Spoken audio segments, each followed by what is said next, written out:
Nah, di level gerakan mahasiswa, saya kira ya kita punya tantangan besar. Karena hari ini godaan dan ancaman ketika kita mau melakukan gerakan secara ideal, itu luar biasa. Ketika beberapa mahasiswa diundang ke istana, BEM UGM termasuk BEM yang menolak untuk datang ke sana. Karena bagi kami, pertemuan dengan pemerintah, kedatangan mahasiswa ke istana, tidak lebih dari paracetamol yang akan meredakan nyeri, tapi nggak pernah benar-benar menyembuhkan luka dari bangsa. Masyarakat sipil harus punya kesadaran untuk bersuara dengan dirinya sendiri. Artinya, jangan ragu dan jangan melihat bahwa kebijakan publik itu harus mahasiswa, harus kaum intelektual. Enggak. Kita punya hak yang sama untuk mengkritisi pemerintah dengan cara dan dengan kapasitas kita. BEM UGM tahun ini punya komitmen luar biasa dan sampai kami dengan tegas mengatakan bahwa BEM UGM not for sale. Jadi jangan coba-coba beli BEM UGM karena itu tidak mungkin.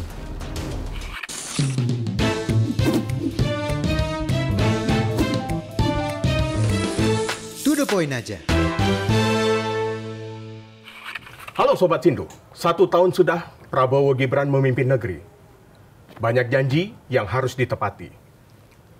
Namun, di tengah euforia kekuasaan, suara mahasiswa menjadi cermin. Apakah pemerintahan ini berpihak pada warga atau hanya pada yang ingin menikmati singgasana? To the point aja. Kita berbincang bersama Ketua BEM UGM 2025, Tio Ardianto. Selamat datang, Bung Tio. Terima kasih, Mas Ike. Ya, bersama saya Ike Kesuma. Dan saya Pung Purwanto. Ya, langsung. Terima kasih, Tio. Terima kasih, Tio ya. Siap, terima kasih undangannya. Iya. Kita langsung saja tanya nih. 1 tahun sudah pemerintahan Prabowo Gibran. Bagaimana Bung Tio sebagai mahasiswa menilai pemerintahan yang sudah berjalan 1 tahun ini? Oke, terima kasih Mas Ike. 1 tahun Prabowo dan Gibran memimpin. Kita tahu bahwa kepemimpinan ini dimulai dari satu luka bagi bangsa, yaitu pengkhianatan atas konstitusi. Putusan MK nomor 90 yang mestinya membuat Gibran tidak bisa, tapi jadi bisa untuk menjadi wakil presiden. Kita sadar bahwa pemerintahan ini dimulai dari luka itu.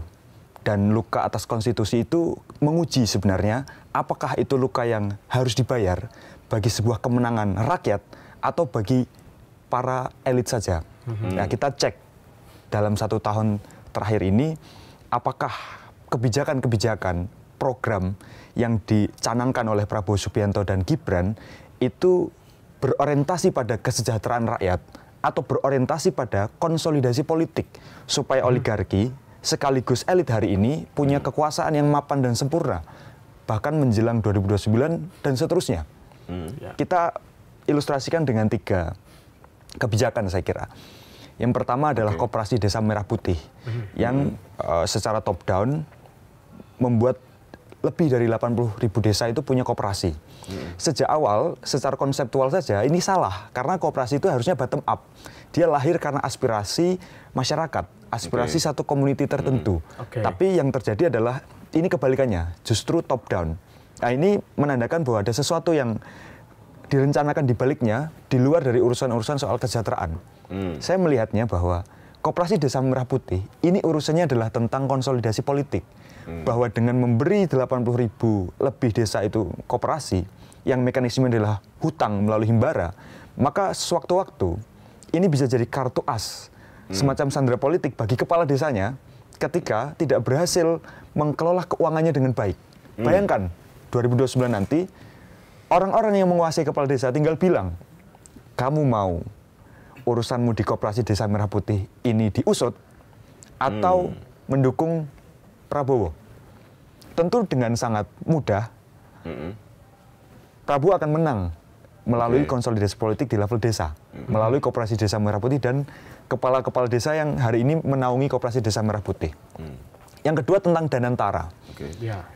Jadi kalau Koperasi Desa Merah Putih itu adalah konsolidasi politik di level grassroots, akar rumput, maka sebenarnya Danantara adalah konsolidasi politik di level elit. Hari ini kita lihat melalui Danantara, Prabowo merangkul dan mengkonsolidasikan kekuatan politik di level elit kita, terutama elit ekonomi. 10 orang terkaya adalah mereka yang punya modal di dalam Danantara. Nah ini sesuatu yang saya kira kalau di bawah itu ukurannya adalah ancaman, maka di atas ini adalah ukurannya negosiasi, ukurannya adalah kerjasama yang memang sejak awal dibangun untuk kesiapan di 2029, sehingga hampir tidak dimungkinkan ada elit ekonomi yang akan dalam tanda kutip memilih pilihan lain karena akan dinyamankan melalui Danantara. Nah, kemudian yang ketiga yang ada di tengah-tengah dan bagi saya ini yang paling problematik karena kemudian menyangkut hajat hidup banyak orang yaitu MBG. Makan beracun gratis. Saya dengan sangat tegas bisa mengatakan bahwa itu beracun karena buktinya per hari ini lebih dari 10.000 anak keracunan. Kita bisa melihat itu sebagai program yang seolah-olah memang berfungsi sebagai peningkatan gizi. Karena setiap hari anak-anak akan disuguhkan dengan susu, buah, dan berbagai protein lainnya. Tetapi yang kita lihat adalah mekanisme program ini sampai kepada masyarakat itu tidak pakai logika kesejahteraan, tetapi pakai logika bisnis. Kalau dilihat per hari ini sudah lebih dari 11.000 SPPG yang berdiri dan 30 juta penerima manfaat dan lebih dari 400.000 pekerja. Ada dua faktor saya kira. Yang pertama adalah faktor pekerja. Logika ketenaga kerjaan yang dipakai di MBG itu kan mirip dengan logika ASN. Sehingga 2029 400.000 orang ini, kalau dari target itu kan 30 juta per 80 juta gitu. Artinya masih ada 50 juta yang belum sampai. Artinya kalau hari ini ada pekerja 400.000, kemungkinan akan lebih dari 1,5 juta pekerja MBG. Maka 1,5 juta ini akan jadi masa solid untuk menentukan pilihannya di Pilpres 2029. Mereka akan milih presiden, itu bukan tentang siapa presiden yang paling ideal, tapi siapa presiden yang akan melanjutkan MBG. Karena kalau MBG tidak dilanjutkan, maka pekerjaan mereka hilang. Jadi ada faktor ketergantungan. Faktor tenaga kerja, karena dia pakai logika seperti ASN gitu, sehingga akan ada ketergantungan atas kebijakan negara, yang itu akan berpengaruh pada pilihan politiknya. Yang kedua itu di faktor penyedia modalnya atau investornya. Ya kita lihat dan data menunjukkan bahwa mereka yang memiliki SPPG, yang berinvestasi atas SPPG, itu kebanyakan adalah purnawiran TNI, politisi lokal, pengusaha lokal, yang kalau kita hitung-hitung, dari satu SPPG saja, laba bersih yang dia dapat atas biaya sewa, itu per bulan bisa 120 juta. Itu tanpa korupsi, itu tanpa mengambil yang bukan haknya. Per tahun, artinya dia bisa dapat 1,4 miliar kira-kira. 5 tahun artinya 7 miliar. Itu dari satu SPPG. Di daerah saya, salah satu ketua DPC partai itu punya 4 SPPG. Bayangkan setiap bulan dia bisa mendapatkan 480 juta. 28 miliar dalam 5 tahun. Artinya di level penyedia modal SPPG ini, itu juga akan menentukan pilihan dan kontribusinya di dalam Pilpres 2029. Sehingga kalau kita baca misalnya tadi, 2029 akan ada Pilpres dan Prabowo akan pakai MBG lagi gitu, maka yang dibayangkan oleh mereka adalah kalau MBG ini menang, presiden yang mengusung MBG menang, maka dia akan dapat 28 miliar lagi. Dan itu sudah selesai balik modal, artinya itu uang yang bersih. Maka untuk memenangkan presiden yang melanjutkan MBG, yaitu kemungkinan besar adalah Prabowo, maka saya kira dia nggak akan sungkan untuk bahkan misalnya mengeluarkan 10 miliar. Mengeluarkan 15 miliar. Labanya dia selama 5 tahun saja itu 28 miliar. Nah ini terjadi di banyak tempat. Nah, konsolidasi politik seperti inilah yang saya kira harus kita waspadai. Karena akhirnya kita tahu bahwa kepemimpinan yang hari ini itu bukan kepemimpinan yang demokratis. Tapi kepemimpinan yang otoritarianisme. Kesannya sih demokratis gitu. Kesannya demokratis karena wah semuanya dirangkul. Tetapi mental model yang dimiliki, yang terinfiltrasi ke banyak program dan bahkan komunikasi publiknya adalah otoritarian. Dan saya kira akhirnya dalam 1 tahun ini kita sadar bahwa Prabowo telah melepaskan baju gemoynya dan kemudian memakai zirah otoritariannya. Jadi 3 hal itu hasil kajian dari BEM, analisa atau seperti apa tadi tidak poin tadi? Ya kami melihat begini, bahwa ya tentu ini adalah hasil dari kajian teman-teman berkolaborasi dengan berbagai pihak begitu. Dan mungkin yang jadi catatan penting lagi adalah jangan salah, MBG itu sampai sekarang belum ada perpres dan kepresnya. Artinya tata kelolanya buruk. Dan yang jauh lebih bagi kami menyebutnya adalah ada pengkhianatan konstitusi atas pelaksanaan MBG. Karena kalau kita baca APBN tahun 2026 nanti, itu dana untuk MBG adalah 750 triliun lebih. Itu luar biasa. Mohon maaf, saya koreksi. Tahun 2026, dana untuk MBG itu 335 triliun. Iya, 300-an. 757 triliun adalah dana alokasi untuk sektor pendidikan.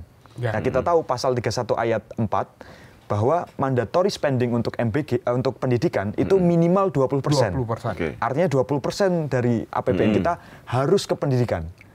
Tapi dari 757 triliun, ternyata 30%-nya itu untuk MBG. Nah, pertanyaan saya sejak awal, kan ide MBG ini adalah ide peningkatan gizi, bukan peningkatan pendidikan. Betul. Maka harusnya kita masukkannya bukan kepada sektor pendidikan, tapi pada sektor kesehatan. Ketika kita cek datanya dan kita lepaskan MBG dari alokasi pendidikan, maka kita tahu bahwa angkanya itu cuma sekitar 15% dana yang benar-benar untuk pendidikan. Setelah dikurangi dari MBG. Karena dari 757 itu 225 triliunnya adalah untuk MBG. Dan sebagai ilustrasi, Mas, 225 triliun itu bisa kita buat untuk apa? Hanya kita butuh 150 triliun untuk menggratiskan seluruh perguruan tinggi negeri di Indonesia dalam 1 tahun. Artinya secara keuangan kita ini mampu untuk meningkatkan pendidikan dengan cara tadi misalnya mendemokratisasikan pendidikan melalui pendidikan gratis, terutama pendidikan tinggi. Tapi tidak ada political will di situ. Dan kita tahu karena otoritarianisme yang memang menjadi mental model dari sosok bernama Prabowo Subianto, tentu dimanapun berada, otoritarianisme tidak pernah mau ada warga negara yang cerdas. Sehingga kecerdasan yang dibatasi dengan cara memahalkan biaya untuk perguruan tinggi. Tapi dengan tujuan utama, kalau kita lihat tujuan utama dari MBG ini adalah untuk mencerdaskan warga bangsa itu sendiri, terutama generasi muda. Bagaimana Anda melihat? Kita lihat, kalau bicara sektor pendidikan, sebenarnya masalah hari ini apa sih? Apakah masalahnya memang di anak yang kurang gizi? Atau sistem pendidikan kita yang memang tidak minim dari berbagai masalah. Kita lihat lebih dari 2 juta guru kita yang ASN itu hidup dalam ketidaksejahteraan. Itu baru yang tidak ASN, belum yang ASN. Dan berbagai sekolah di ujung timur Indonesia itu untuk berangkat ke sekolahnya aja banyak jembatan yang roboh. Orang harus berjalan berkilo-kilometer. Banyak sekolah yang hampir roboh. Gitu. Terus kemudian sistem pendidikan kita secara pedagogik itu hampir tidak terupgrade kurikulum dan model pendidikannya. Nah, artinya kalau kita bicara peningkatan kualitas pendidikan, sebenarnya masih banyak PR-nya. Bagi saya yang paling jelas adalah, memang ada banyak masalah. Tapi satu hal yang bagi saya akan menjadi katalisator untuk menyelesaikan berbagai persoalan adalah kesejahteraan guru. Dan itu nggak dilihat oleh Prabowo sebagai program strategis. Tapi dia memilih untuk merampas hak guru demi makan siang murid-muridnya. Karena menggunakan anggaran dari alokasi 20% anggaran pendidikan di APBN. Kalau seandainya itu dipisah, MBG memiliki anggaran tersendiri. Katakanlah kita bicara tadi, Bung Tio menyebutkan dari anggaran kesehatan. Apakah pendidikan ini, toh selama ini kan 20% ini juga tidak mengalir ke Indonesia Timur? Ya. Tentu ada selalu masalah di balik penyusunan APBN kita. Di tahun-tahun sebelumnya memang tidak ada MBG, tapi yang mendominasi alokasi sektor pendidikan adalah pendidikan kedinasan. Nah, ini bahkan dihitung per orang itu bisa dapat 2 miliar per tahun. Saya lupa, 1 sampai 2 miliar per tahun melalui anggaran kedinasan. Artinya memang tidak baru-baru kali ini terjadi. Pendidikan secara umum itu dipandang sebagai prioritas program. Sejak tahun-tahun sebelum ini, kasusnya seperti itu. Ada anggaran pendidikan memang 20%, tapi dominasinya adalah untuk kedinasan. Nah, di Prabowo kedinasan dilepaskan dari alokasi pendidikan itu, tapi ganti pakai MBG yang diklaim. Nah, ini kan bagi saya gelagat yang sama. Seberapa kuat hasil temuan teman-teman mahasiswa, kawan-kawan di mahasiswa ini, terkait ada indikasi permainan politik di situ? Tadi Bung Tio juga menyebutkan satu politisi saja bisa memiliki 4 SPPG. yang satu SPPG dalam kurun waktu 5 tahun, perhitungan kawan-kawan mahasiswa bisa meraup 7 untung 28 miliar ya. 28 itu 4 SPPG. 28 Satu SPPG 7 miliar. 7 miliar. Nah, apa yang menjadi acuan sebenarnya hitung-hitungan itu? Apakah ini kemudian penunjukan SPPG itu memang sekedar penunjukan dan kemudian tidak berjalan sebagaimana yang selama ini diberitakan bahwa untuk menjadi SPPG syaratnya A, B, C, D yang sangat ketat gitu. Nah, coba kita lihat. Penentuan dari mereka yang punya SPPG itu dilakukan secara terbuka atau tertutup. Apakah rakyat bisa tahu siapa yang mendaftar ke SPPG dan siapa yang kemudian diterima oleh pemerintah? Ini kan hampir kita buta atas itu. Ya. Kita baru-baru aja bisa melihat ketika SPPG-nya udah berdiri. Oh, itu punya politisi ini. Oh, itu punya investor ini. Oh, itu punya pengusaha lokal ini yang kemarin dukung pemerintah ini. Ya, akhirnya kita lihat. Tapi mekanisme tender itu tidak berjalan secara terbuka. Nah, bagi saya poinnya di sini. Setiap ada ketertutupan informasi publik dari pemerintah, maka bisa dipastikan ada kasak kusuk di sana. Kasak kusuk itu apa? Ya konsolidasi politik supaya yang mendukung Prabowo bisa dibagi kue kekuasaan yang bernama SPPG ini. Oke, temuannya. Jadi idealnya adalah dibuka secara umum, terbuka. Bagi kami begini. Gimana idealnya? Kami kalau merekomendasikan. Ya. Katakan MBG itu oke lah, kita berpikir MBG bermanfaat lah, gitu ya. Kira-kira pandangan dari mahasiswa gimana? Dengan mekanisme seperti ini, melalui SPPG yang dipusatkan ke daerah-daerah tertentu, maka kans untuk error sebagai sebuah program itu tinggi. Karena memang Sultan Hamengkubuwono saja itu mengatakan satu yayasan masak 3.000 itu ya nggak mungkin gitu. Maka kami merekomendasikan sebenarnya ada mekanisme untuk supaya MBG ini dikelola oleh kantin masing-masing sekolah.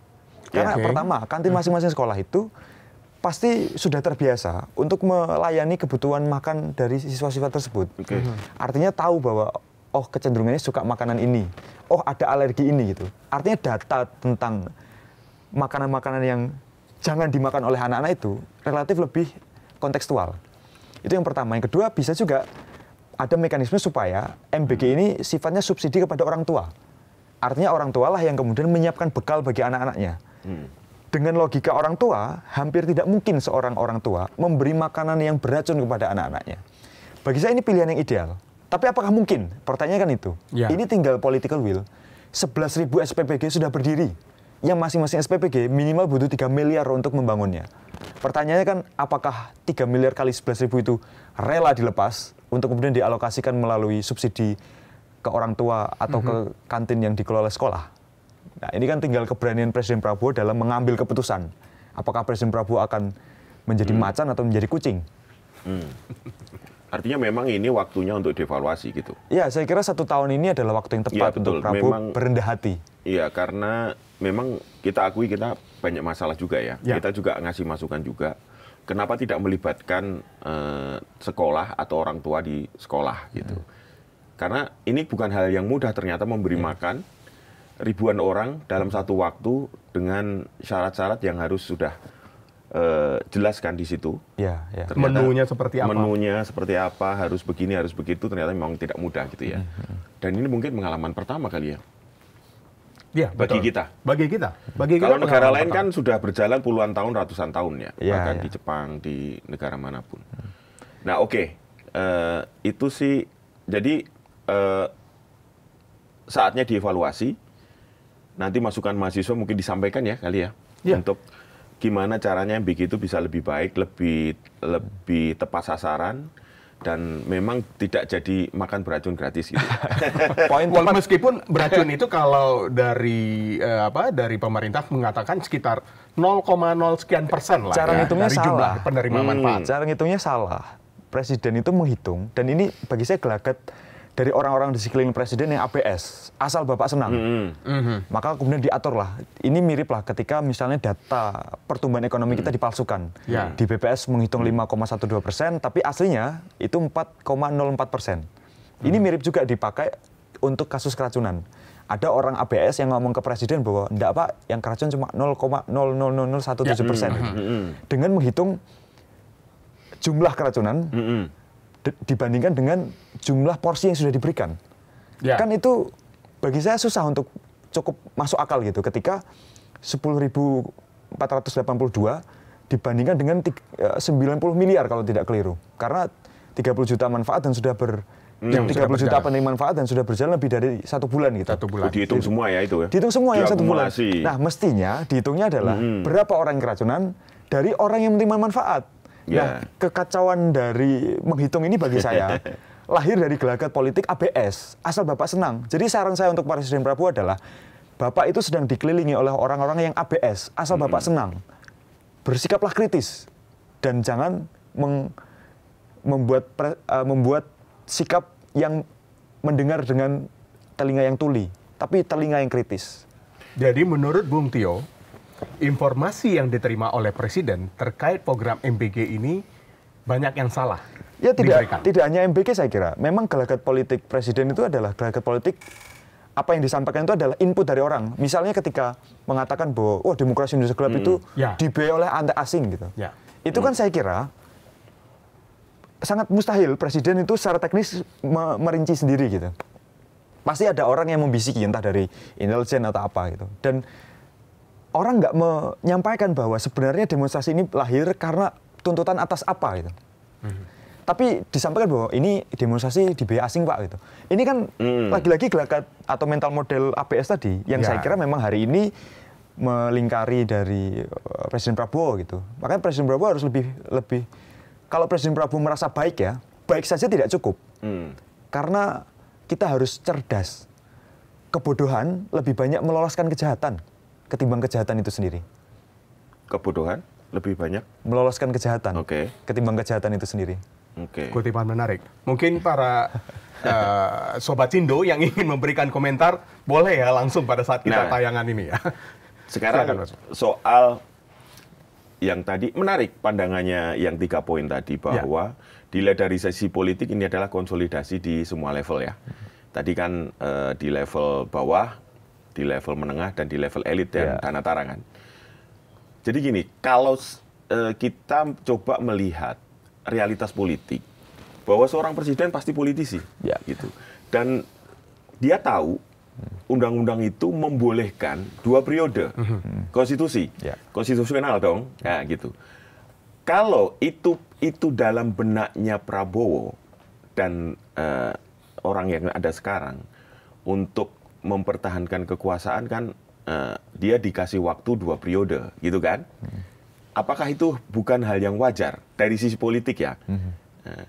Nah, kalau ada langkah-langkah itu dari sisi politik dinilai memang ya mungkin wajar. Cuman kan masalahnya adalah bagaimana agenda-agenda itu tidak menegasikan bagaimana mereka memikirkan masyarakat yang sesungguhnya gitu loh. Nah, saya betul kalau posisi mahasiswa kampus memang harus begitu. Cuman bagaimana ini dari kalau kita mencoba berpikir seorang politisi ya, karena dia juga pasti berjuang dengan sangat politik gitu ya. Meskipun tadi ada cacat bawaan itu kita juga semua orang juga sepakat dengan itu. Nah, gimana kalau usulan dari teman-teman mahasiswa? Bagi saya politisi itu tugasnya adalah untuk mensejahterakan rakyat, untuk menjalankan amanah konstitusi, bukan untuk mempertahankan kekuasaannya. Mempertahankan kekuasaannya itu adalah mental model dari feodalisme. Jadi orang yang cenderung ketika berkuasa pengen berkuasa selamanya. Dan ini memang mental model kita tidak hanya di pemerintahan Prabowo gitu, di pemerintahan sebelumnya pun demikian gitu, dengan menitipkan anaknya sebagai wapres itu kan bagian lain dari cara untuk mempertahankan kekuasaannya meskipun dengan cara lain ya. Meskipun secara kekuasaan mungkin tidak seabsolut sebelumnya gitu. Tapi tetap saja bahwa mental model untuk selalu mempertahankan kekuasaan itu memang ada di elit kita. Cuma pertanyaannya kan apakah itu yang menjadi prioritas atau kesejahteraan rakyat yang menjadi prioritas.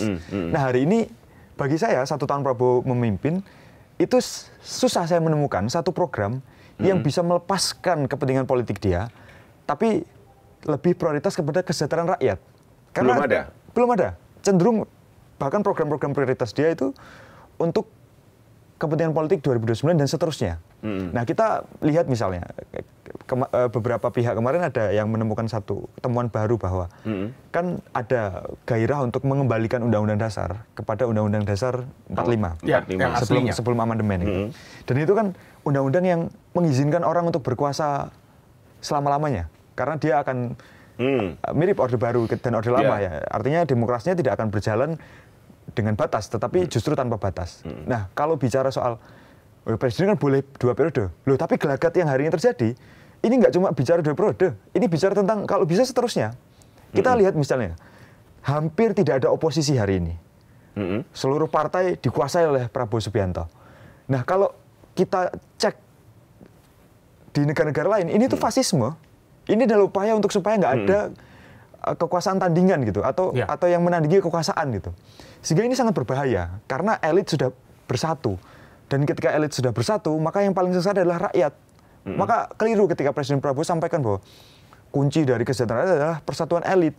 Loh, elit itu harusnya menjadi pihak yang berkompetisi untuk gimana caranya mensejahterakan rakyat. Karena ketika bersatu, maka kepentingannya adalah kepentingan elit. Dan itu Bung Tio tidak melihat dalam situasi pemerintahan Saya rasa tidak. Baik antara di legislatif maupun di eksekutif. Legislatif kita sudah sangat cacat. Agustus kemarin, kita sama-sama lihat bahwa ada gerakan luar biasa, rakyat marah karena legislatifnya itu nggak benar. Jadi bagi saya selalu katakan, kalau orang tahu betul tentang Indonesia, maka hampir dipastikan orang itu akan putus asa. Karena di semua sektor yang harusnya mensejahterakan rakyat, di semua sektor yang harusnya memajukan bangsa, itu justru jadi pelaku utama dari kemunduran bangsa. Jadi terlalu banyak masalah, dan masalahnya itu kronis. Tapi saya selalu katakan, sebagai anak muda, putus asa itu adalah sikap pertama. Sikap kedua, kita harus tahu apa yang harus kita lakukan. Jadi meskipun kita putus asa, tapi kita jadikan putus asa itu sebagai energi untuk kita mengimajinasikan apa yang mungkin anak-anak muda lakukan. Nah, ini menarik nih yang kedua. Kalau putus asa itu kayaknya oke lah. Mungkin kita juga merasa bahwa kita lelah, masyarakat lelah, tapi kalau lelah saja kan nggak cukup. Ya. Terus kita mau apa kalau mau berubah kan? Karena 10 tahun terakhir kan memang terjadi, membuat kita lelah lah ya. Check and balances tidak terjadi, malah justru berjamaah itu melakukan penyimpangan-penyimpangan kan. Nah, sekarang gini, bagaimana teman-teman mahasiswa ini menyatukan suara itu? Nah, kan kita tahu nih kemarin 1 tahun juga ada aksi di sini, cuman kan tidak sebesar Agustus. Tidak sebesar akhir Agustus. Nggak tahu saya di Jogja seperti apa, di Surabaya, di Medan, di Makassar. Kan biasanya kalau teman-teman mahasiswa yang paling peka terhadap apa yang dirasakan rakyat yang katanya sampai hari ini juga tidak terurus dengan baik ini, seperti apa komunikasinya? Harus diakui bahwa ada tantangan luar biasa dalam mempersatukan gerakan mahasiswa sebagai bagian penting dari gerakan rakyat itu sendiri. Karena kita itu kan, kalau saya selalu pakai model iceberg thinking ya, jadi ada yang namanya event, di atas event itu ada yang namanya pattern, di atas pattern itu ada structure, di atas structure itu ada mental model gitu. Jadi masalah yang kita hadapi hari ini itu level permukaannya itu ada di event gitu. Kalau dia berulang, berarti dia pattern, dia pola. Tapi kalau ada sesuatu yang memang memaksa, misalnya, kenapa kok orang hari ini cenderung korup? Ya ketika dia mau nyalon jadi sesuatu, pasti ada uang yang harus dikeluarkan. Nah, ketika di atas pattern itu ada yang seperti itu, oh berarti ada structure nih. Ada struktur yang memang memaksa orang untuk melakukan itu.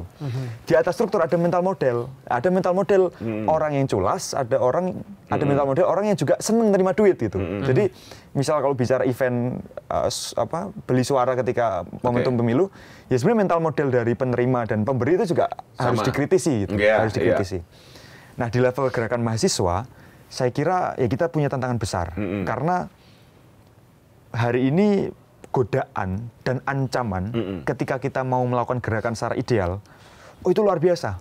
Contoh? Jadi sebagai motor dari gerakan mahasiswa misalnya, BEM atau organisasi lain, itu kan sering mendapatkan godaan untuk dikooptasi, entah melalui aparat, entah melalui kekuatan politik tertentu, entah melalui, selalu akan ada bahasanya gerakan transaksional.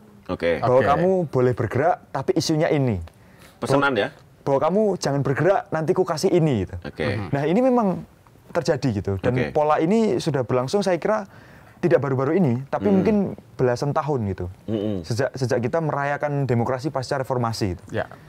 Nah, bagi saya ini adalah tantangan bagi gerakan mahasiswa. Apakah mahasiswa cukup mampu menjaga idealismenya di tengah godaan dan ancaman tersebut? Ya kalau ancaman kita bicara soal teror lah, kita bicara soal intimidasi, kita bicara soal represi. Ancaman untuk misal di DO dari kampusnya karena kampusnya adalah alat dari pemerintah misalnya. Godaan dan ancaman ini selalu beriringan. Dan mahasiswa saya kira memang butuh effort luar biasa untuk bisa berselancar dengan ideal di tengah godaan dan ancaman itu. Mana yang lebih ditakuti? Godaan atau ancaman? Bagi saya soal mana yang lebih takuti itu tidak penting, tapi mana yang berhasil kita taklukkan. BEM UGM tahun ini punya komitmen luar biasa dan sampai kami dengan tegas mengatakan bahwa BEM KM UGM not for sale. Jadi jangan coba-coba beli BEM KM UGM karena itu tidak mungkin. Tidak mungkin Yakin? ya? Tidak mungkin. Yakin, Bung Tio? Tidak mungkin. Oke. Karena kami juga mendengar ada beberapa badan eksekutif mahasiswa ya, BEM di sejumlah kampus atau organisasi kemahasiswaan yang juga disusupi akhirnya tergoda, Terpecah juga. terpecah, akhirnya memunculkan dualisme, bahkan ada tiga struktur gitu. Bung Tio yakin BEM UGM? Mungkin di tataran Bung Tio atau petinggi BEM tidak. Kan biasanya susupan itu juga bisa dari bawah, level bawah. Bagi kami integritas itu harga mati. Karena ketika integritas itu berhasil kita gadaikan, maka rakyat tidak punya sosok untuk dipercaya lagi. Bagi saya rakyat itu hampir susah untuk percaya dengan pemerintah hari ini, dengan berbagai masalahnya. Bagi saya mau tidak mau harus diakui, tanpa bermaksud untuk mengeksklusifkan mahasiswa. Tapi mahasiswa itu garda terakhir, atau lebih tepatnya itu perguruan tinggi lah. Ya. Di banyak negara saya kira, kita punya, saya pernah baca gitu, bahwa garda terakhir dari kemunduran bangsa adalah kampus itu. Kalau kampusnya itu masih berdiri tegak untuk menjaga idealisme dan integritas, maka kita masih bisa berharap. Tapi kalau kampusnya udah justru menjadi alat kekuasaan, ya maka kita susah untuk berharap. Nah, BEM KM UGM memang terpaksa gitu. Kami memaksa diri kami dengan setegas-tegasnya untuk mengambil posisi yang super ekstrim. Jangankan bernegosiasi kepada orang-orang yang berkemungkinan untuk bertransaksi, membuka komunikasi saja kita enggak. Oh gitu? Bukan hal yang rahasia saya kira. Ketua BEM itu selalu akan dihubungi orang-orang tertentu untuk kepentingan-kepentingan tertentu.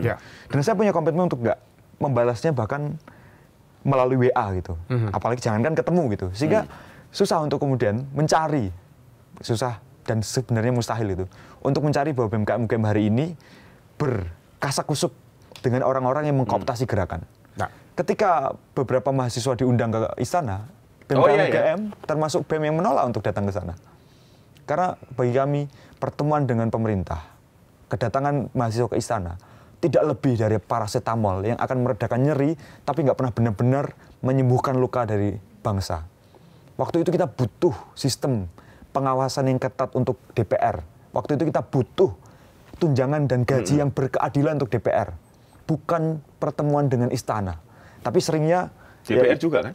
Dengan DPR juga. DPR juga kan? Tapi seringnya pemerintah dan DPR yang melakukan sesuatu yang sifatnya paracetamol. Nah, makanya BEM KM UGM jangankan bernegosiasi atau bertemu, berkomunikasi saja kami memilih untuk tidak. bagaimana Bung Tio bisa meyakinkan banyak kritikan yang disiapkan oleh teman-teman BEM, kalau tidak ada undangan pertemuan dengan pemerintah, bahkan juga dengan legislatif, itu tidak dipenuhi. Bagaimana menyampaikan kritik itu? Silakan datang ke kami kalau memang mau mendengar kritik dari kami.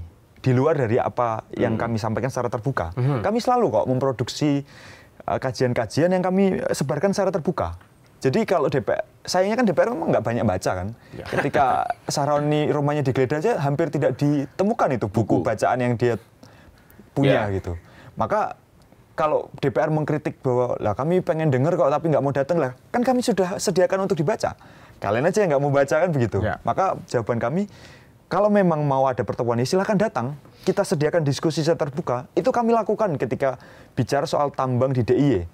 Tambang Galense waktu itu di DIY, kami undang gitu secara terbuka DPRD waktu itu untuk datang ke bundaran UGM dan berdiskusi dengan kami. Dan itu terbuka, artinya tanpa kasak-kusuk. Dan kami benar-benar menyampaikan seluruh kritikan secara terbuka di situ. Nggak ada kasak-kusuk di belakang bahwa nanti kamu harus ngomong. Nggak. Termasuk ketika kami misalnya bicara soal KUHAP itu. Kami undang wakil menteri, kami tantang secara terbuka untuk debat bersama mahasiswa. Beliau datang, dan ketika datang, yang nyambut gak hanya UGM, tapi kami waktu itu konsolidasikan dengan jaringan lintas kampus.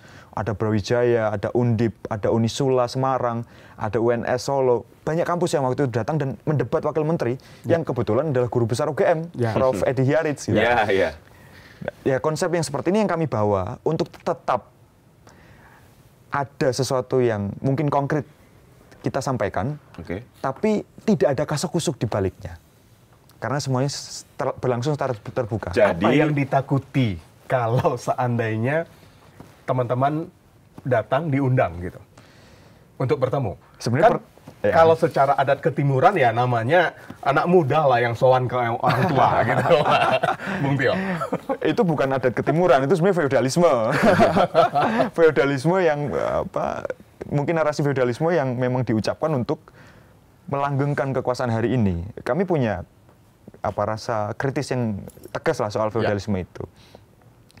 Apa yang ditakutkan? Saya kira kita sadar bahwa perlahan-lahan masyarakat itu ditampakkan gelagat kawan-kawan kami, sahabat-sahabat kami, yaitu teman-teman mahasiswa, yang cenderung mengkhianati gerakan. Ya, tidak sedikit kok. Beberapa yang kemudian terbuka fakta dan kasusnya, ada yang berkoordinasi dengan polisi, berkoordinasi dengan BIN dan seterusnya. Karena itulah kami terpaksa untuk mengambil posisi super ekstrim tadi, untuk jangankan negosiasi, komunikasi saja tidak.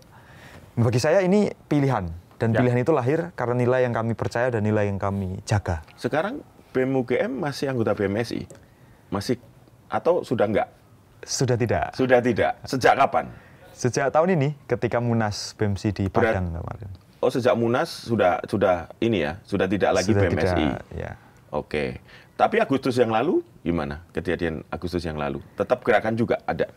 Tetap kami rasa begini, ikut dan tidaknya kami sebagai keanggotaan dalam BEMSI itu bagi kami adalah mungkin bisa kami sebut sebagai sikap politik ya, dalam konteks politik mahasiswa gitu. Karena ya kami melihat bahwa BEMSI yang dulu senior-senior kami lahirkan bersama dengan senior-senior kampus lain gitu. Karena kalau lihat sejarahnya itu kan ya BEM UGM di tahun 2012 kalau tidak keliru itu memang salah satu yang menginisiasi kelahiran BEMSI itu. Ya kami melihat kecenderungan sejarahnya adalah dan apa yang kami saksikan ya bahwa ya ada potensi sekaligus ada indikasi lah bahwa organisasi ini terkooptasi gitu. Misalnya dengan kedatangan pejabat tertentu di dalam Munas gitu yang kami pertanyakan dan memang tidak ada penjelasan yang konkret. Bahkan tidak hanya kedatangan pejabat tetapi bahkan ada karangan bunga dari Kepala BIN daerah Sumatera Barat waktu itu, selamat dan sukses Munas BEMSI gitu. Nah, bagi kami ya ini keputusan kami untuk kemudian sepertinya ada memproteksi diri, ada nilai yang berbeda gitu, bahwa kami ketika gerakan bersama bagi kami nggak masalah gitu. Tapi kami punya sikap lah atas kecenderungan yang tadi bagi kami bukan hanya berhenti pada event, tapi ini pattern loh, karena terjadi tidak sekali dan tidak hanya di BEMSI gitu. Maka hari ini saya dengan kawan-kawan BEMSI ya masih bersahabat. Saya sangat masih bersahabat, terutama kalau kita memang ada isu yang memang harus dikawal bersama gitu. Kalau kita bicara soal penolakan tunjangan DPR, ya bagi kami udah nggak penting lagi. Ini mau ngomong BEMSI, BEM UGM, BEM lain nggak penting. Tapi tuntutannya apa? Isunya apa? Nah, itu yang kami rasa menjadi kedewasaan antara ya teman-teman mahasiswa hari ini. Artinya meskipun berbeda aliansi, ya kami masih saling menguatkan satu sama lain, masih menyayangi satu sama lain, dan masih tetap menjaga komunikasi. Jadi artinya apa isu yang bergulir di tengah masyarakat bahwa ada yang menilai perpecahan antar kelompok di mahasiswa saat ini bukan faktor ideologi, melainkan karena ada yang mengatur. Itu benar? Kalau ada yang mengatur, saya kira enggak lah. BEM UGM keluar itu ya karena sikapnya. Artinya nggak ada yang mengatur BEM UGM untuk keluar biar pecah, nggak ada. Dan bagi saya perpecahan ini bukan sesuatu yang buruk. Slavoj Žižek itu kan mengatakan bahwa memang pasca abad 20 kita susah untuk merencanakan apa yang disebut sebagai revolusi gitu. Kita susah untuk melakukan gerakan perubahan revolusioner yang terencana dan tersistematis itu susah. Karena memang pasca abad 20 energi peradaban kita itu terkuras habis gitu. Sehingga kita butuh riset. Nah, yang ditawarkan oleh Slavoj Žižek adalah yang dibutuhkan oleh gerakan rakyat adalah rethinking gitu. Bagi saya perpecahan yang hari ini terjadi itu adalah momentum untuk saling berefleksi, momentum untuk berpikir ulang. Sebenarnya kita ini melakukan gerakan mahasiswa untuk apa? Harusnya dengan cara apa? Cara untuk gerakan terbaik itu seperti apa? Nah, bagi saya perpecahan ini justru jadi momentum yang bagus untuk membedah gerakan mahasiswa yang lebih baik ke depan. Jadi bagi saya no issues ketika hari ini terpaksa BEM UGM punya sikap sendiri, menjaga jarak gitu. Tapi bagi saya itu tidak masalah. Itu justru jadi momentum untuk rethinking. Jadi rasa rindu yang tercipta karena jarak itu justru menciptakan cinta yang akan lebih besar ke depan. Okay. Bagaimana kemudian kita kawan-kawan mahasiswa ini bisa membawa suara dari apa yang dirasakan oleh masyarakat ke eksekutif maupun ke legislatif kalau terjadi seperti ini? Bagi saya tidak masalah. Jadi perpecahan itu hanya berlangsung dalam konteks struktural, bukan dalam konteks substansial. Ketika kita bicara substansi, bahkan ketika kami turun itu kan sangat jarang, apalagi di Jogja gitu, kita pakai jas alma mater. Itu simbol bahwa ketika kita sudah turun di jalan, jangankan BEMSI atau BEM UGM, mahasiswa itu saja sudah tidak ada. Yang ada adalah rakyat Indonesia yang peduli. Jadi identitas sebagai mahasiswa itu kita lepas. Sehingga ketika di jalan, yang paling penting adalah substansi apa yang ingin kita suarakan, sekaligus identitas utama kita sebagai warga negara. Tapi kan gini, pada satu titik ya ketika publik atau masyarakat secara keseluruhan ini merasa capek dengan kebijakan pemerintah yang mengecewakan, itu pasti mereka kemana mahasiswa gitu kan. Mereka masih, ya mungkin ada sebagian yang masih melihat ketika tahun 98, apapun perubahan digerakkan oleh anak muda yang diwakili oleh kaum intelektual yaitu mahasiswa gitu. Artinya kan posisi mahasiswa ini masih penting gitu. Ya, gimana kalau sekarang mereka harus membangun, mungkin situasinya nggak ngerti ya kalau kalangan Gen Z lebih berbeda lagi kan. Kalau 98 kan jelas ya berdasarkan organisasi kampus masing-masing yang saling mendukung kuat dan akhirnya waktu itu rezim yang sudah 30 tahun tumbang juga gitu kira-kira. Nah nanti bentuk gerakannya yang kan sekarang masih refleksi nih. Yang masih refleksi. Atau kira-kira gimana Tio? Seperti Nepal atau nanti bentuknya seperti apa Tio? Saya kira begini, kalau saya bilang ini adalah masa rethinking, itu bukan berarti kita nggak melakukan apa-apa. Itu satu hal tuh. Jadi kita tetap melakukan sesuatu, tetapi kesadaran yang lebih tinggi adalah kita sadar bahwa kita utamanya adalah rethinking. Kita berpikir ulang sebenarnya model gerakan seperti apa yang baik untuk ke depan. Yang jelas pertama adalah kalau rakyat masih berharap kepada mahasiswa ketika ada kebijakan publik yang nggak bagus, sebenarnya itu adalah gelagat dari masyarakat sipil yang belum mapan. Karena masyarakat sipil, masyarakat di dalam negara yang memilih sistem republik, itu kan sebenarnya tidak perlu mewakilkan aspirasinya ke dalam kelompok-kelompok tertentu. Dia punya tanggung jawab dan dia punya hak sendiri untuk menyuarakan apa yang menurut dia nggak beres. Artinya ketika masyarakat masih pengen hanya mahasiswa yang bergerak, itu sebenarnya perlu dikritisi juga. Karena ya ketika sudah bicara soal isu kemasyarakatan, ya mestinya semua masyarakat yang bergerak gitu. Bahwa kemudian mahasiswa menyediakan diri sebagai fasilitator, katalisator untuk mengarrange, itu sodakohnya mahasiswa. Ya, jadi gini, maksud saya adalah masyarakat kan butuh leader ya untuk memimpin gerakan itu gitu. Jadi kalau mereka turun sendiri ya bisa saja gitu atas nama ojol, atas nama buruh. Tapi kan kalau mahasiswa kan beda ya, gerakannya pasti beda, akan lebih mengena, akan lebih didengar gitu. Kira-kira masih begitu ya. Atau masyarakat sipil yang lain bergabung. Kalau kemarin kan influencer juga ada ya. Nah, gimana ini nanti rumusannya seperti apa? Seharusnya publik untuk menyampaikan keluhan itu atau biar didengar oleh pemerintah gitu. Sebenarnya kalau kita lihat sistem politik kita, mekanisme yang menyambungkan antara warga negara dan pemerintah itu kan partai politik. Betul. Ya, sebenarnya itu idealnya. Harus diakui ya, bahwa sebenarnya di situ kalau pengen aspirasi itu didengar itu kan. Karena memang idealnya begitu. Cuma kan ya kita hidup di negara yang tidak ideal. Yang anomali kan. Kita hidup di negara yang nggak ideal. Maka kemudian lahirlah gerakan rakyat gitu kan sebagai alternatif dari partai politik yang nggak bekerja. Karena ada kemacetan aspirasi. Bagi saya kalau kita mau rumuskan ke depan, tidak hanya untuk gerakan rakyat saya kira, tapi untuk Indonesia yang lebih baik, ya kita memang perlu lakukan reformasi sistem politik gitu. Mulai dari sistem kepartaian gitu, terus sistem pendirian partai gitu, sistem partisipasi rakyat atas partai gitu. Itu satu hal.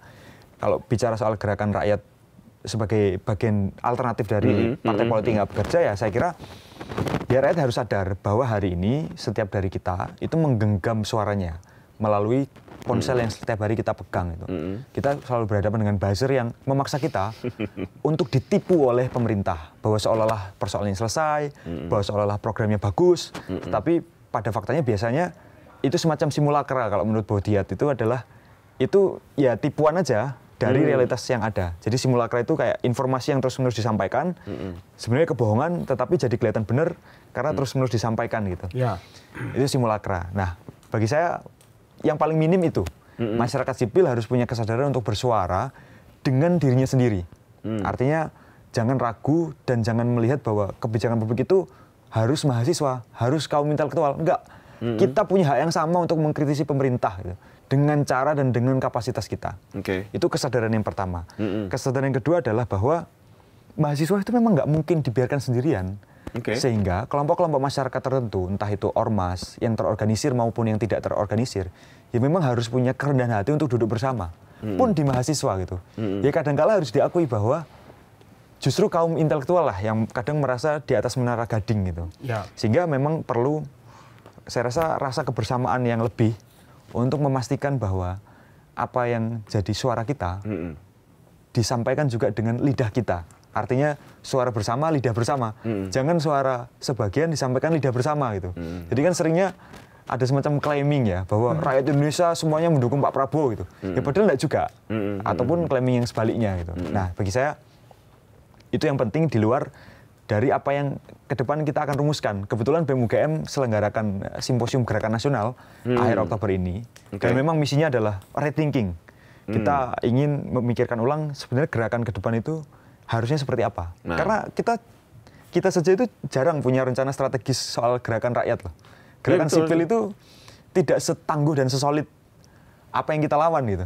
Wong kita demo di poster jam berapa, datangnya jam berapa itu aja kan kadang masih struggle kan. Jadi kita butuh untuk memang merumuskan ulang rencana strategis kita. Jangan-jangan yang memang dibutuhkan hari ini adalah menyelesaikan diri sendiri dulu, mendiagnosa dulu. Misal masalahnya apa? Oh masalahnya kita ini nggak disiplin waktu. Masalahnya kita ini nggak disiplin komunikasi misalnya. Oh ternyata masalah utamanya disiplin. Nah, ini pertama nih. Yang kedua, oh masalah substansial. Mandatory spending pendidikan yang dirampas oleh MBG berapa sih mahasiswa yang bicara soal itu? Yang lain malah lebih banyak bicara soal gimmick-gimmick politiknya Purbaya, banyak bicara gimmick politik yang bagi saya ya bukan itu nggak penting, tapi mandatory spending ini jelas loh bahwa Undang-Undang Dasar Pasal 31 ayat 4 mengatakan minimal 20%. Itu kan sudah bisa jadi syarat pemakzulan sebenarnya kalau kita mau objektif loh. Karena syarat pemakzulan itu kan pertama adalah mengkhianati kepentingan negara. Kepentingan negara bentuknya apa? Ya konstitusi. Ini bukan lagi undang-undang, tapi undang-undang dasar. Maka hati-hati Presiden Prabowo dengan mengakali mandatory spending pendidikan. Diam-diam sebenarnya Presiden Prabowo sedang menyiapkan jalan pemakzulan. Apakah dengan kelemahan-kelemahan yang Bung Tio sampaikan tadi terkait civil society, yang terkait dengan masyarakat sipil, soal komunikasi aja tidak jalan, soal waktu aja untuk datang lebih tepat waktu aja enggak. Ini kemudian yang akhirnya dimanfaatkan oleh kelompok-kelompok tertentu untuk memainkan peran mereka, mempertahankan kekuasaan itu tadi. Ya tentu harus diakui bahwa ini autokritik ya. Autokritik pada gerakan sipil terutama gerakan mahasiswa lah. Karena kan mahasiswa sebagai agen perubahan. Betul. Cuma harus diakui bahwa kemunduran ini, kalau kita sebut itu sebagai kemunduran ya, ketidakdisiplinan apa, itu juga lahir karena struktur yang menyebabkan gerakan mahasiswa itu jadi lemah. Salah satunya tadi kooptasi. Itu kan membuat orientasi gerakan jadi miring gitu. Karena ya orang udah kenal duit, udah kenal ancaman, udah kenal tergiur lah ya, udah kenal tergoda lah. Ya saya rasa itu karena ada struktur yang memang mengarah ke demikian, termasuk di kampus sendiri gitu. Hari ini godaan mahasiswa untuk melakukan hal lain di luar daripada gerakan mahasiswa kan lebih banyak ketimbang katakanlah 10 tahun yang lalu. Misalnya dengan kebijakan yang pernah ada ya, MBKM plus COVID. Jadi perpaduan antara MBKM dan COVID itu mematikan gerakan mahasiswa. Karena pertama, regenerasi antara mahasiswa lama dan mahasiswa baru tidak ada. Itu kan COVID menciptakan itu. Jadi regenerasi itu nggak dimungkinkan, termasuk MBKM yang membuat mahasiswa jadi lupa terhadap fitrahnya sebagai kaum terpelajar untuk memperbaiki peradaban. Karena kemudian kecenderungannya adalah kecenderungan hyper individualism. Orang cenderung untuk memikirkan dirinya sendiri. Pemerintah ngajari kepada mahasiswa waktu itu bukan tentang memperbaiki kehidupan sosial, tapi gimana cara memperbaiki kehidupan dirinya sendiri. Dengan magang, dengan berbagai program yang urusannya adalah memastikan bahwa kehidupannya pasca kampus adalah kehidupan yang baik, kehidupan yang sejahtera, tanpa peduli faktor sosial yang ada. Nah, saya rasa meskipun autokritik ini saya sampaikan, harus diakui juga bahwa itu terjadi juga karena pemerintah yang secara struktural melakukan pemunduran itu. Jadi, oke, kita sudah tahu nih diagnosanya adalah demikian. Maka ya berarti memang, kan artinya gampang dong kita untuk mencari solusinya. Apa obatnya? Gitu. Bagi saya begini prinsipnya. Untuk menyelesaikan satu masalah, kita butuh waktu yang sama dengan bagaimana masalah itu terjadi. Kalau masalah itu terjadi secara sistematis 4 tahun katakan, ya kita butuh waktu yang sama, 4 tahun yang konsisten untuk menyelesaikan masalah itu. Jadi rakyat harap bersabar. Mahasiswa sedang mengkonsolidasikan perasaan dan integritasnya untuk memperbaiki dirinya. Saya rasa dan saya optimis bahwa 2029 nanti menjelang Pilpres itu akan ada gerakan yang luar biasa dari mahasiswa. Karena kita siapkan infrastruktur dasarnya supaya gerakan mahasiswa itu jadi lebih sempurna. Meskipun demikian harus diakui juga tantangan 2029 lebih besar ketimbang 2024. Ini artinya sedang bagian dari pembenahan fondasi itu tadi. Ya, saya kira mahasiswa sedang bersiap untuk sesuatu yang lebih besar nanti. Konsolidasi sekarang ya? Ya, berangsur-angsur kita lakukan konsolidasi itu. Kalau pakai cara berpikir mahasiswa yang kritis itu, di sini konsolidasi kekuasaan, di sini konsolidasi sipil gitu. Kira-kira akan bertemu di mana ini? Kira-kira titik temunya di mana? Ya yang jelas konsolidasi kekuasaan dan politik itu memang lebih solid karena dia penuh dengan infrastruktur, penuh dengan fasilitas, penuh dengan sumber daya gitu. Jadi dia kita biarkan udah berjalan dengan sendirinya. Maka saya katakan 2029 itu nggak usah pilpres karena pasti Prabowo yang menang dengan konsolidasi politik yang seperti ini gitu. Tapi jangan salah Presiden Prabowo, karena mahasiswa dan rakyat itu sedang mengkonsolidasikan dirinya supaya nggak ditipu lagi di 2029. Nah, dengan seperti apa kita membayangkan konsolidasi masyarakat ini akan bertarung dengan konsolidasi politik. Ya tadi, ini tantangan luar biasa. Dan kita hampir-hampir buta gitu sebenarnya untuk melihat mungkinkah kita mengalahkan konsolidasi itu? Nah, itu apalagi dengan sistem politik yang masih tetap berjalan seperti ini. Maka bagi kami, kuncinya adalah mengawal isu yang memperlemah konsolidasi politik itu. Salah satunya tadi, reformasi politik. Di luar daripada reformasi sistem politik, bagi saya yang penting, dan yang hari-hari ini juga kita ucapkan adalah reformasi Polri dan TNI. Nah, itu kalau kita berhasil lakukan, ini kalau saya bocorkan nanti jadi bocoran bagi pemerintah ya? Ya nggak apa-apa, itu kan apa yang sedang dalam kajian teman-teman? Ya bagi kami, kalau reformasi Polri dan TNI berhasil dilakukan, maka konsolidasi politik itu kita patahkan, itu kita buat cacat. Karena kunci dari konsolidasi politik menjelang 2029 nanti dan menjelang seluruh tahun-tahun politik selanjutnya, ya adalah aparat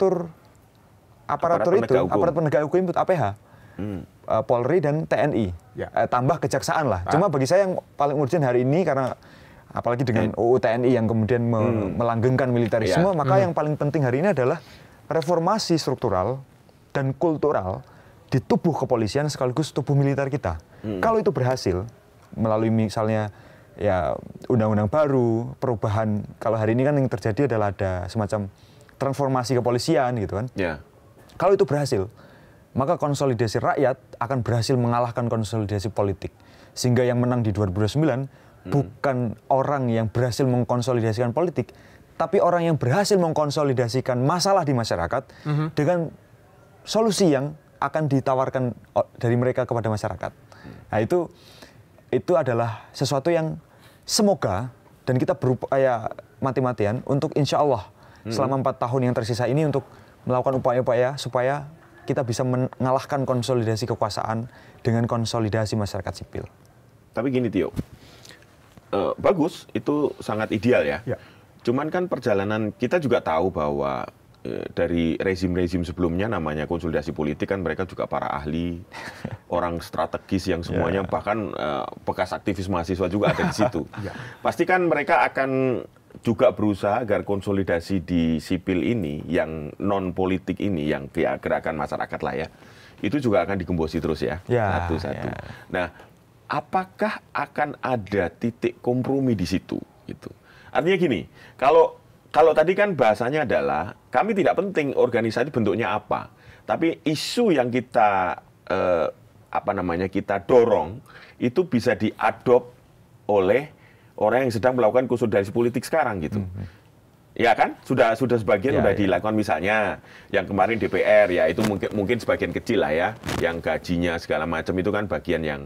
Tapi ada yang lebih penting lagi, kalau memang mereka akhirnya mau, meskipun terpaksa ya, dalam tanda kutip terpaksa, karena mereka melihat kalau gerakan-gerakan ini juga tidak diambil aspirasinya, akan bahaya juga kan, karena hitungan politik juga kan pasti. Belajar juga dari negara-negara lain yang langsung tabrakannya keras, jebret kan, seperti di Nepal, di Madagaskar dan lain-lain. Pasti kan mereka juga nggak mau dong Indonesia jadi begitu. Ini dalam kacamata yang kurang konsolidasi politik. Nah, dalam perjalanannya kan tentu bisa nggak misalnya dari tim pihak yang konsolidasi masyarakat ini mendorong isu ini, misalnya tadi reformasi TNI Polri. Ayo dong ini dulu nih, ayo dong ini dulu. Nah, gimana kira-kira? Saya kira titik komprominya begini. Ilustrasinya ya. Kalau Presiden Prabowo dan Gibran Rakabuming Raka, betapapun pemerintahan itu dimulai dari luka bagi bangsa, itu menjalankan amanahnya dengan baik. Saya rasa bukan mustahil masyarakat itu akan apresiasi dan mendukung pemerintahannya. Dan tujuan awalnya ingin mempertahankan kekuasaan hingga periode kedua nggak akan mustahil ya? Itu otomatis saja gitu. Kalau memang dia mensejahterakan rakyat, otomatis terpilih ya? Ya otomatis terpilih. Nggak usah susah-susah ya? Nggak usah susah-susah melakukan konsolidasi politik gitu. Nah, konsolidasi politik ini dilakukan kan karena tujuannya bukan mensejahterakan rakyat. Nah, ini menunjukkan sebenarnya ketika konsolidasi politik itu dilakukan secara sistematis, ya artinya kesejahteraan rakyat itu bukan yang jadi tujuan. Maka ya yang ingin selalu saya katakan itu, bahwa kalau Pak Prabowo tahu gitu bahwa dengan melakukan hal-hal baik, hal-hal yang benar itu rakyat akan senang, ya harusnya itu yang dilakukan gitu. Artinya masyarakat itu bukan benci terhadap Prabowo, masyarakat itu bukan benci terhadap politisi, masyarakat itu benci dengan seluruh tipu daya yang telah mereka alami. Jadi yang kita tolak sebenarnya bukan Prabowo-nya, tapi seluruh gelagat politik yang menyengsarakan rakyat itu. Nah, PR-nya kan adalah gimana caranya Presiden itu meyakinkan bahwa tujuan dia itu adalah memang keadilan. Tujuan dia adalah kesejahteraan. Nah, itu yang hari ini kita nggak ada. Kalau mahasiswa misalnya nggak bisa nemuin celah, wah Presiden memang kesejahteraan rakyat, keadilan sosial gitu. Ya mahasiswa anteng-anteng aja pasti, wah fokus. Saya kuliah aja ya? Saya kuliah aja. Nanti dapat kerjaan juga enak gitu kan? Justru malah itu memeringan tugas dari mahasiswa. Artinya titik komprominya adalah di situ. Kalau Presiden melihatkan gelagat yang jelas kehendaknya adalah berpihak pada rakyat, saya rasa mahasiswa justru akan nggak sibuk di jalan, sibuknya di kampus, belajar benar, berkarya sesuatu gitu. Sayangnya sampai hari ini kami belum yakin bahwa Presiden akan melakukannya. Berarti kayaknya ada traumatik nih 10 tahun terakhir kepada elit politik yang suka berbohong dan ternyata memang tujuannya ya untuk kepentingan pribadi gitu. Jadi ini nggak gampang dong bagi elit sekarang untuk mengembalikan kepercayaan itu. Itu yang saya sebut tadi bahwa untuk menyelesaikan sebuah masalah kita perlu waktu yang sama sebagaimana masalah itu tercipta. Dan memang di Indonesia ketidakpercayaan publik terhadap pemerintah itu nggak baru-baru ini terjadi. Itu adalah akumulasi dari seluruh kekecewaan rakyat, akumulasi dari seluruh kebohongan pejabat. Maka untuk kemudian berhasil men-switch rakyat yang tidak percaya menjadi rakyat percaya, ya Presiden Prabowo harus sadar bahwa dia harus melakukan extraordinary thing gitu. Dia harus melakukan sesuatu yang di luar dari kebiasaan. Dia harus melakukan sesuatu yang lebih daripada yang bisa dilakukan gitu. Karena traumatik itu lama ya. Iya, kalau di remaja itu kalau kita udah dilukai sekali, untuk balikan itu kan susah, Mas. Betul, betul. Maka orang harus lebih membuktikan bahwa dia layak untuk kemudian dicintai lagi. Bagi saya Presiden Prabowo belum menunjukkan indikasi bahwa dia layak untuk dipercaya lagi sebagai seorang pemimpin. Tapi kan Pak Prabowo selalu ngomong, saya hidup untuk rakyat, percayalah Itu saya. tidak cukup? Ya, saya rasa semua pejabat memang harus mengatakan itu. Oke, nanti mungkin perlu dicek di kebijakannya, Itu, konsisten betul, atau tidak, nyambung tidak dengan apa yang selalu disampaikan Pak Prabowo dalam berbagai kesempatan gitu ya. Ya, Presiden itu kan menang karena gimmick politik. Ya. Dan hari tadi ini kan, gimmick politik itu dilanjutkan untuk mempertahankan kekuasaannya. Iya, oke. Jadi yang awalnya gimmick politik untuk menang, sekarang gimmick politik untuk bertahan. Nah, bagi saya gimmick politik itu harus ditransformasikan kepada kebijakan publik. Kalau MBG masih logikanya logika bisnis, kalau Danantara logikanya masih konsolidasi politik di level elit, ya maka mau berharap dengan cara apa rakyat kepada Prabowo hari ini? Artinya kawan-kawan masih melihat janji-janji kampanye yang pernah digaungkan itu hanya masih bertataran di konsolidasi politiknya saja. Ya, belum sepenuhnya demi kepentingan rakyat. Betul, betul. Apa yang harus dilakukan Pak Prabowo agar kerja keras itu segera selesai? Masyarakat kembali ya minimal 50% lah. Tingkat kepercayaan. Mahasiswa lah bisa lebih percaya gitu. Ada 12 leverage point to intervene the system itu tulisan karya Donella Meadows di salah satu filsuf perempuan Amerika yang bilang soal gimana caranya kita itu bisa mengintervensi sistem. Saya menyebut ketidakpercayaan publik itu sebagai sistem yang kemudian lahir karena sistem lain yang buruk gitu. Maka ada tuh 12 poin yang paling rendah sampai paling tinggi. Yang paling rendah adalah change the number. Jadi how to intervene the system dan apa saja yang harus diubah untuk mengintervensi sistem. Yang paling rendah adalah change the number. Dan itu sudah dilakukan oleh Presiden Prabowo dengan mengganti data BPS, dengan mengakali angka keracunan gitu. Dengan menyampaikan narasi bahwa kita akan melakukan pertumbuhan ekonomi sampai 8% gitu. Tapi itu yang paling rendah. Paling rendah itu ya? Itu paling rendah. Belum cukup berarti ya? Dalam konteks mengubah gitu ya, mengubah sistem. Bagi saya ketidakpercayaan, menjadi kepercayaan itu kan harus mengubah sistem. Iya. Itu yang paling rendah itu. Yang paling tinggi? Yang paling tinggi adalah paradigma. Paradigma itu. Jadi 12 itu yang paling rendah adalah mengubah angka, di atasnya itu ada mengubah feedback. Jadi mengubah feedback yang buruk maupun negatif maupun positif, artinya kalau ada yang bagus bagaimana pemerintah ini mengapresiasi, kalau ada yang buruk bagaimana pemerintah akan menghukum. Nah ini kan patah itu. Jadi Prabowo itu sebenarnya berhenti di level 12 leverage point tuh. Dia berhenti di ngubah angka saja, tapi dia nggak mengubah feedback atau driving the feedback atau delivering the feedback gitu. Atau mengubah di atasnya lagi ada sumber daya. Gitu. Sumber daya. Hari ini sumber daya ada di level elit saja, gitu. Tapi rakyat tidak diberikan ruang untuk mengeksplorasi sumber daya, kesejahteraan, kerja. Gitu. Ya paling mudah adalah ya kalau mau mengubah kepercayaan rakyat yang awal tidak percaya menjadi percaya, ya berikan rakyat itu kesempatan kerja, kesempatan untuk mengelola sumber daya gitu. Jangan dibayangkan kalau mengelola sumber daya itu berarti mengelola tambang ya, tapi lebih kepada kesejahteraan gitu.